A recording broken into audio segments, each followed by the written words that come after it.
لله كفى والسلام على عباده الذين اصطفى ما بعد. أعوذ بالله من الشيطان الرجيم. بسم الله الرحمن الرحيم.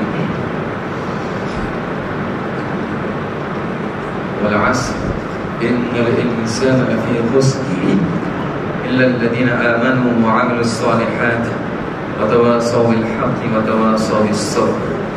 صدق الله العظيم. وعن أبي أوس رضي الله عنه أن رسول الله صلى الله عليه وسلم قال: ما غبرت قدم عبد في سبيل الله فتمسه النار. رواه البخاري أو كما قال عليه الصلاة والسلام. میرے محترم بزرگوں، میرے ساتھیوں، اللہ تبارک تعالیٰ نے ہمیں دنیا میں بطور امتحان کے پیدا کیا ہے، آزمائش کے پیدا کیا ہے، لہذا ہر وقت ہمارا امتحان ہو رہا چل جائے کہ ہم کو اس کا احساس نہیں ہے. یہ امتحان اللہ کی نعمتوں کا ہو رہا ہے. ان السمع والبصر والفؤاد كل اولئك كان عنه مسؤولا. بے شک کان، آنکھیں، دل، ہر ایک کے متعلق سوال ہونے والا ہے کہ جو نعمت اللہ نے دی ہے اس نعمت کو آپ کہاں پر کس طرح سے استعمال کر رہے ہو. زندگی اللہ کی نعمت ہے، اس کا امتحان ہے. الذي خلق الموت والحياة ليبلوكم أيكم أحسن عملا.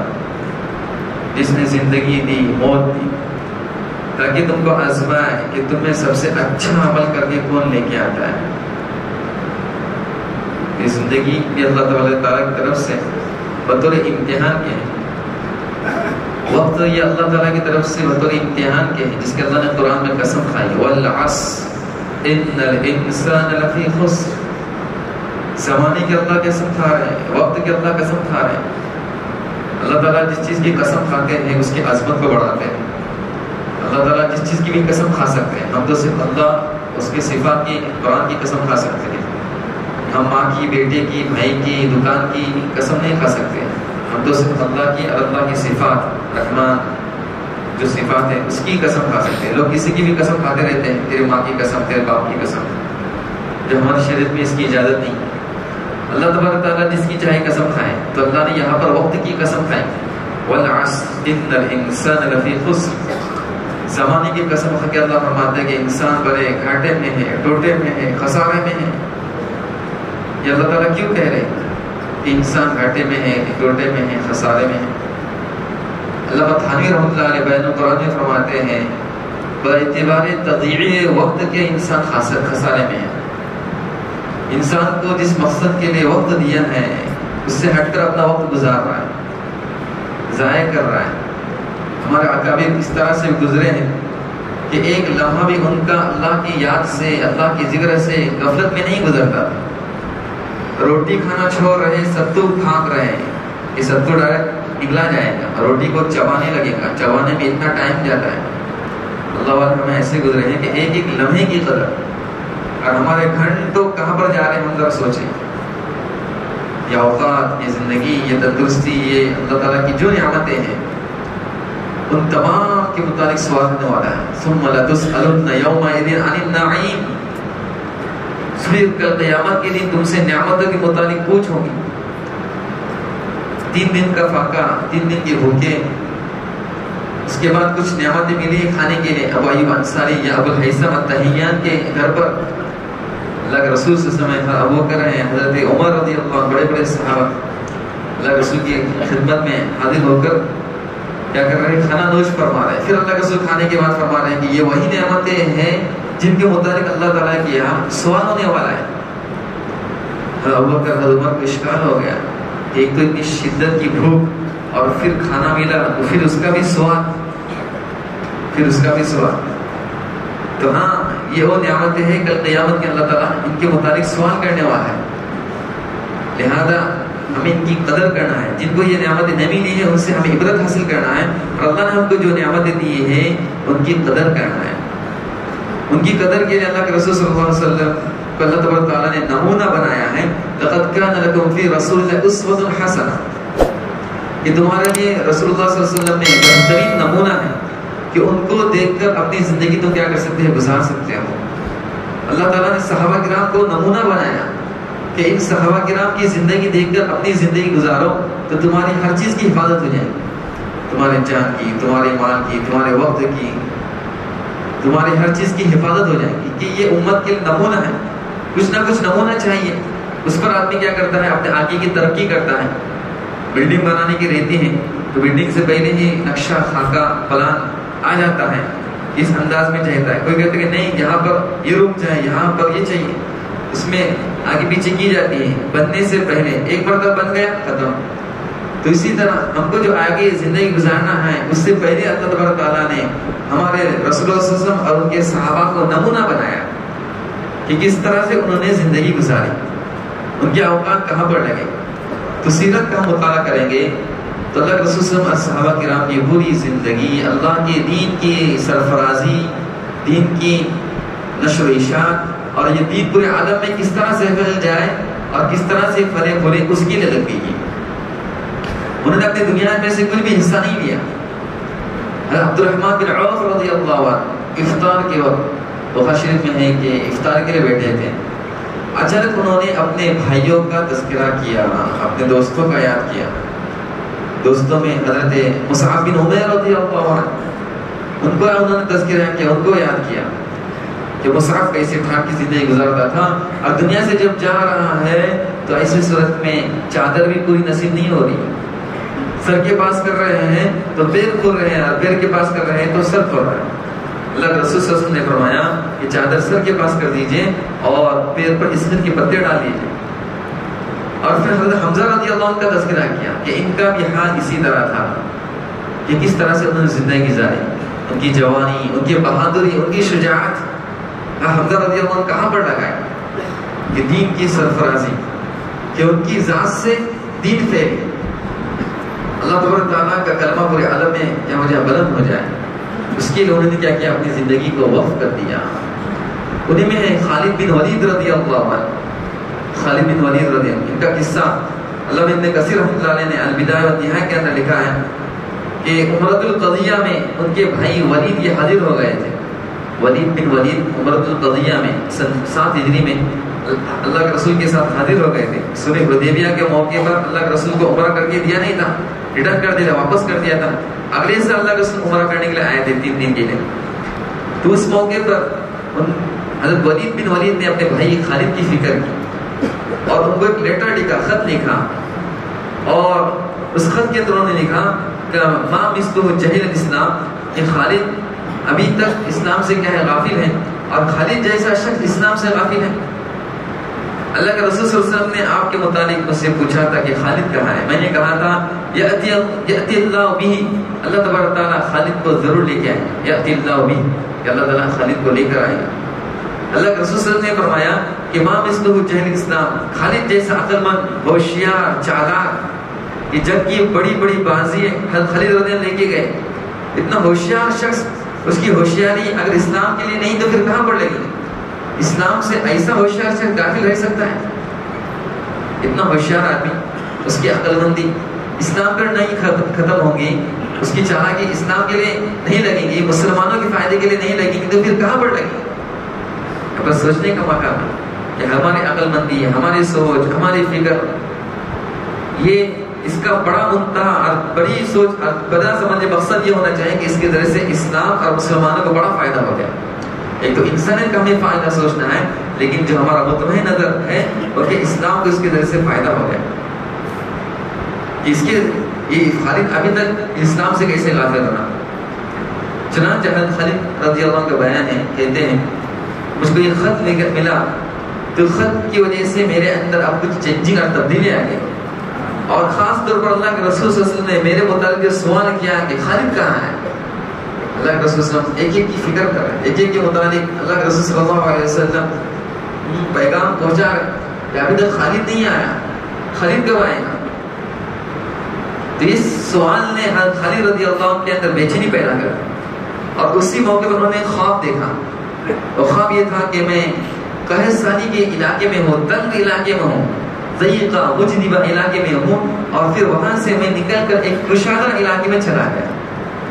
حضرت خالد نے کہا کہ میں ضرور اس خواب کو مدینے میں جا کے ابو بکر سے پوچھوں گا۔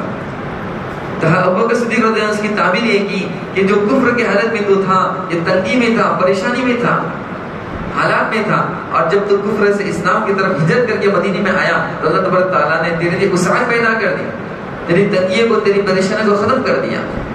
یہ جب دین آتا ہے تو ساری پریشانیاں ختم ہو جاتی ہیں، دین آتا ہے زندگی میں سکون اطمینان آتا ہے، راحت اور اطمینان آ جاتا ہے۔ یہ دین ساری بھلائیوں کا ضامن ہے، دین ساری بھلائیوں کا ضامن ہے کہ اس کے جیسے اللہ تعالیٰ دنیا کی بھی بھلائی عطا فرماتا ہے اور آخرت کی بھلائی عطا فرماتا ہے۔ جو دنیا کی قرآن میں فرمایا کہ کھیتی کا طالب ہم اس کو دنیا دیتے ہیں، آخرت میں اس کا کوئی حصہ نہیں۔ جو آخرت کی کھیتی کا طالب ہے تو ہم اس کی دنیا اور آخرت دونوں بنا دیتے ہیں۔ اسے اللہ نے قرآن میں دعا سکھائی، ربنا آتنا فی الدنیا حسنہ وفی الآخرۃ حسنہ وقنا عذاب النار۔ اللہ دنیا میں بھی ہم کو اچھائی عطا فرما اور آخرت میں بھی ہمارے اچھائی عطا فرما۔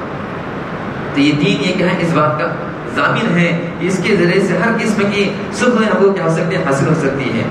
تو اسی لیے ہمیں آپ کو اللہ تعالیٰ نے پیدا کیا ہے، اسی لیے ہم کو کھپنا ہے، اسی لیے ہمارے ساری صحتیں لگنا ہے، اپنی ساری صلاحیتیں، طاقتیں، ہماری ہوشیاری، ہماری عقل ایک دین کے لیے لگے، صرف دنیا کمانا ہی کے لیے ہمارا مقصود اور مطلوب نہ ہو۔ لہذا اسی کا اللہ تعالیٰ نے ہم کو موقع دیا اجتماع کی شکل کے اندر۔ یہ اللہ تعالیٰ مواقع فراہم کرتا ہے کہ ہم دنیا میں گھسے رہتے ہیں، دنیا کے اندر لگے رہتے ہیں، یہاں پر آنا ذرا مشکل ہو جاتا ہے، تو چند دنوں کا ہمارا اجتماع ہے، لہذا اس کے ہم اپنے آپ کو فارغ کریں انشاءاللہ۔ تو جس وقت جو تقاضا ہم سے چاہا جائے گا، جو خدمت ہم سے دین کے لیے مانگی جائے گی، ہم اس کے لیے کرنے کے لیے تیار ہیں انشاءاللہ۔ لہذا اجتماع یہ خیر والا اجتماع ہوتا ہے، یہ بھلائی والا اجتماع رہتا ہے، یہ اپنے اندر بہت سارے خیر کو سمیٹے ہوتا ہے۔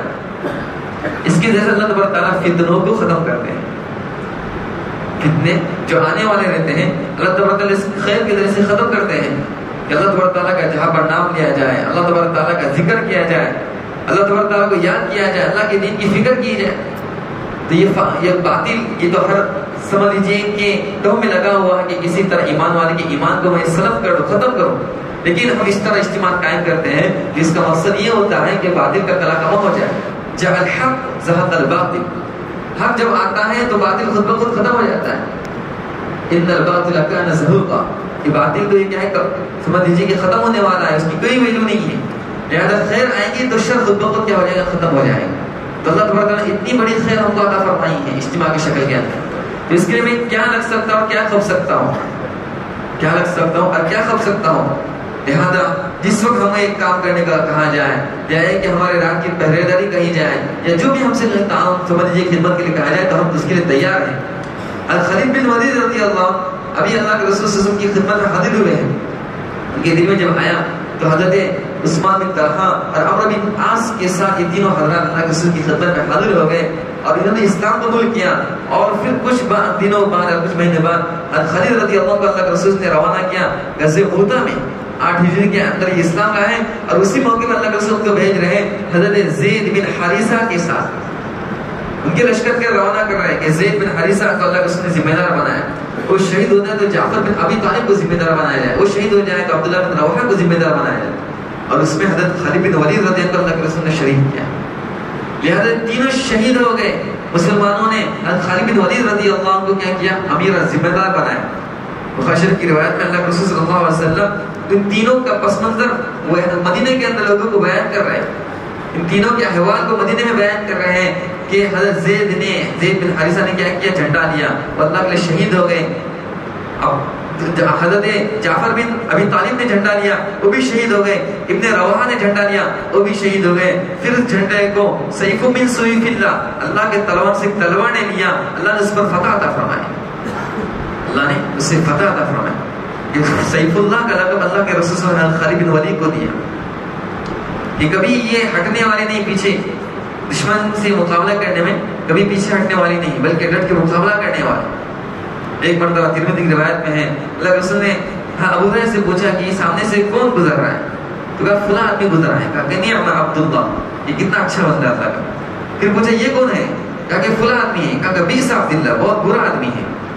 پھر کہا کہ یہ کون ہے، کہا کہ یہ خالد بن ولید ہے۔ اللہ کے رسول کا منعم عبداللہ سیف من سیوف اللہ، یہ اللہ کا کتنا اچھا بندہ ہے جو اللہ کی تلواروں میں سے ایک تلوار ہے۔ ایک مرتبہ اللہ کے رسول نے عمرہ کیا تو عمرہ کے موقع پر جب اپنا حلق کیا تو پیشانی کے بال حضرت خالد کو لگ گئے، تو حضرت خالد نے ان بالوں کو اپنے ٹوپی کے اندر ڈال دیے، اس کی وجہ سے جس بھی جنگ میں جاتے تھے ان کو فتح ہوتی تھی۔ یرموک کی لڑائی کے اندر وہ ٹوپی ان کی گم ہو گئی اور بہت سمجھ لیجیے کہ چستی کسی کے ساتھ اس کو تلاش کر رہے تھے، لوگوں نے اس پر ملامت کی کہ ایک ٹوپی آپ کی گم ہو گئی اور اتنی اب جس کا اس کو تلاش کر رہے ہیں۔ حضرت خالد نے کہا کہ تم کو کیا معلوم اس میں رسول کے بال تھے اور وہ بال کی وجہ سے اللہ تبارک تعالیٰ اس کو فتح عطا فرماتا تھا۔ یہ اللہ تبارک تعالیٰ کے شعر تھے، ہر وقت اللہ تبارک تعالیٰ کی دن کے لیے انہوں نے اپنے آپ کو کیا کر دیا تھا، وقف کر دیا تھا۔ ایک مرتبہ ایک آدمی گزر رہا تھا، اس کے پاس بوتل کے اندر شراب تھی، اس کو پوچھا کیا ہے اس میں؟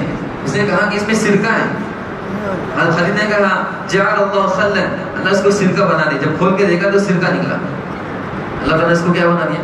سرکہ، ان کی کرامت کہ اللہ تعالیٰ نے سرکہ بنا دیا۔ تو ایک خالد بن ولید رضی اللہ ایک بن گئے، اللہ تبارک تعالیٰ نے گویا کہ ان کو ہر جگہ آگے فرمایا، ہر جگہ ان کو ابو بکر نے آگے فرمایا۔ حضرت عمر رضی اللہ عنہ نے حضرت خالد کے نام شام کے اندر جب تھے گورنر تھے تو ان کو کہا کہ میں خالد کو اب کیا کرتا ہوں، برخاست کرتا ہوں اور ابو عبیدہ کو میں امیر اور ذمہ دار بناتا ہوں۔ کہ خالد یہ نہ سمجھے کہ میری وجہ سے فتح ہوتی ہے، فتح تو اللہ دیتے ہیں، اللہ ذریعہ بہانہ کسی کو بنائے، لیکن حقیقت میں نصرت اور مدد دینے والا اور مدد جو ہوتی ہے وہ اللہ تعالیٰ کی طرف سے ہوتی ہے۔ اور خالد کی تمنا تھی کہ میں اللہ کے راستے میں جہاد کر کے شہید ہو جاؤں، لیکن آخری وقت میں ان کی جو وفات ہوئی ہے وہ بستر پر ہوئی ہے، کہ ان کی تمنا یہ رہی ہے کہ میری کاش کے وفات اللہ کے راستے میں ہوتی۔ ان کو غسل دینے والے حضرات کہتے ہیں کہ ہم نے خالد کے بدن میں ایک بالش بھی کوئی ایسی خالی جگہ نہیں دیکھی جہاں پر تلوار، تیر یا نیزے کا وار نہ ہو، پورا جسم ان کا اللہ کے لیے کیا ہو گیا تھا، چھنی ہو گیا تھا، چھنی ہو گیا۔ انس بن نضر رضی اللہ عنہ تمنا کر رہے تھے کہ میں بدر میں شریک نہیں ہو سکا، اگر کوئی دوسرا موقع مجھ کو مل جائے تو میں کیا کر لوں گا، یہ تمنا پوری کر لوں گا۔ اتفاق سے احد کا موقع پیش آیا تو انہوں نے کیا کیا، ڈٹ کر مقابلہ کیا، تو اتنے تیر اور تلوار کے وار تھے کہ ان کے پورے کی طرح سے ان کی بہن نے پہچانا کہ یہ میرا بھائی ہے، ورنہ پورا جسم ان کے لیے کیا ہو گیا تھا، اللہ کے لیے چھنی ہو گیا۔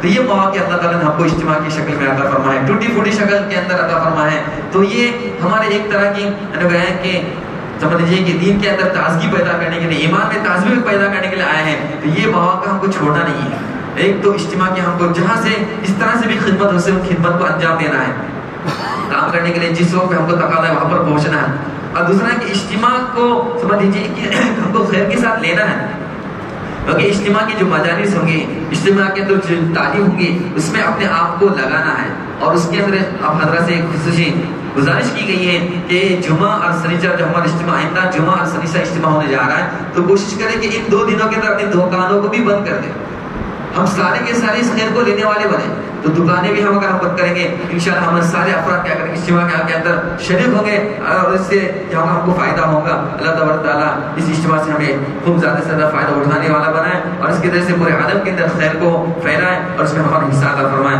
وآخر دعوانا الحمدللہ رب العالمین۔ Subscribe now and press the bell icon. Never miss an update.